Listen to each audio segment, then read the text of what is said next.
Effects Units. Dimensional Mixing.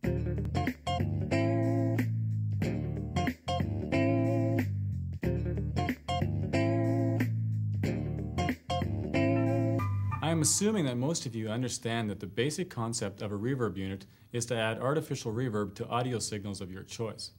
What I want to talk about though is just some basic editing features like reverb type, reverb time, and pre-delay. This will help you make better use of your effects units. Some of today's user-friendly processors have less editing capabilities than others. By understanding some basic editing, I'm hoping that you won't be scared to change some of your factory presets. The first thing you need to understand is that any editing you do is never permanent, so don't be afraid to change the settings. Usually every reverb unit has an exit or an undo button. On this SPX 990, I want to edit the reverb time of this stereo hall patch. Reverb time is the length in seconds that reverb sustains. First, get into edit mode. Find the page or button for controlling the reverb time. On this patch, I can see it is set at 3.2 seconds. I'm going to send a vocal through the reverb unit so you can hear the effect. So simple audio. If I increase it to 5 seconds, let's listen to the amount of time that it sustains. So simple audio. As I shorten it to 1 second, listen to its effect now. So simple audio. This is the basics of reverb editing. Editing reverb time can be done on any preset. Let's go to reverb type on this same patch. Most effects units will allow you at least 4 reverb types: plate, room, hall, and vocal. These are the most common effects that the reverb unit is simulating. Again, by selecting the edit mode, page to the reverb type section. Using the effect with the reverb time at 3.2 seconds, let's listen to the vocal track again, starting with plate type. So simple audio. Now let's listen to it in hall type. So simple audio. Now let's listen to it in room type. So simple audio. And finally, let's listen to it in vocal type. So simple audio. You can hear how each one of these has its own sound. Choosing the one is up to you. Typically reverb, fatten up drums, add the ambience of a room to, you've got a microphone that's recording something or picking up the sound up close, you're just getting the sound of the instrument without any ambience to it. You need to add that ambience back. Same thing with the vocal. You hear a singer sing in a concert hall, you're hearing the singer and the hall. When they put a microphone up there and you have a PA system, you're hearing the singer direct and it sounds very unnatural. So you use reverb to add that natural ambience back.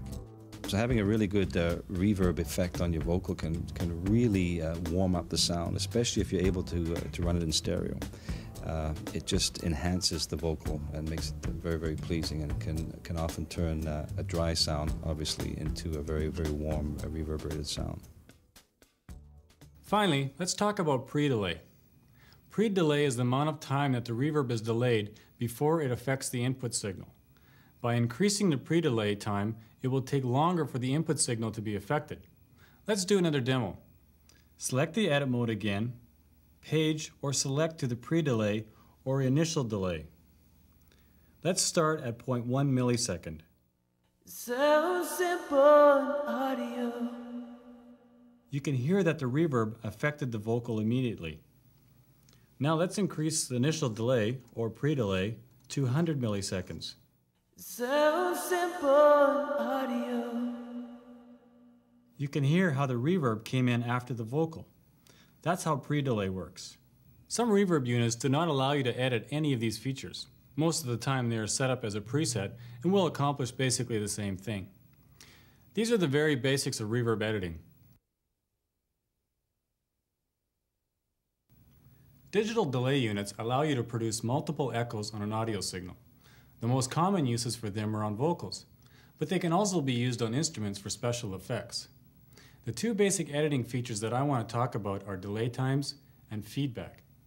I'm going to be using this particular delay because it's easy for me to show you how these editing features work.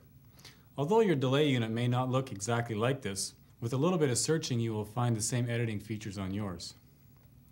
Delay time is the amount of time in milliseconds between the original signal and the affected signal. If the delay time is set at 0 milliseconds, you will hear no echo because the signal is basically being doubled. If you set the delay time to 1000 milliseconds, you will hear the echo 1 second after the original signal. As an example, let's set our delay time to 0 and run our vocal line through it. Sounds simple in audio. You can hear that there was no echo at all in the vocal. Let's adjust the delay time to 500 milliseconds and try this again. Sounds simple in audio. Now the echo is happening half a second after the original signal. Let's increase it to 1000 milliseconds and try it again. Sounds simple in audio. Now the echo was happening 1 second after the original signal. The trick to getting the delay to sound good in a mix is to line up the delay time with the tempo of the song. Just keep adjusting the delay time until you hear it fall in sync with the song. This will require some practice to perfect, but it does sound really good once you get it. Feedback is how many times that the echo is heard on the affected signal. Until now, we have just been hearing the echo repeat only once.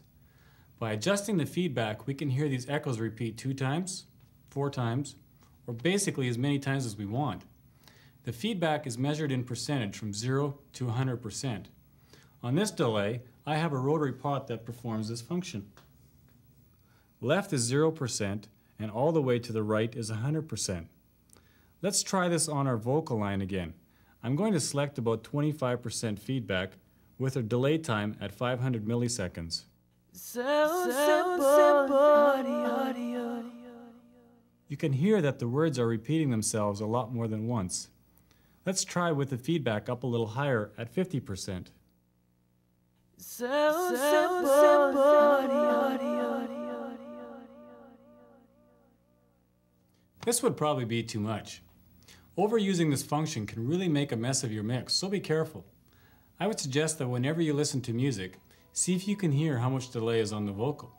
Doing this will really help you know how much to put on your mixes. I don't use a delay too much. I learned when I was on the road that if you used just too much delay, it just got a little bit obnoxious at times. So I try and use my effects very tastefully. I try and vary them. I try and run songs where I'm able to fairly dry, but when I do use a delay, I really let it go. In reviewing the reverb section, remember, any editing you do to any presets is never permanent, so don't be afraid to change the settings. Reverb time is the amount in seconds that reverb sustains on the selected audio source.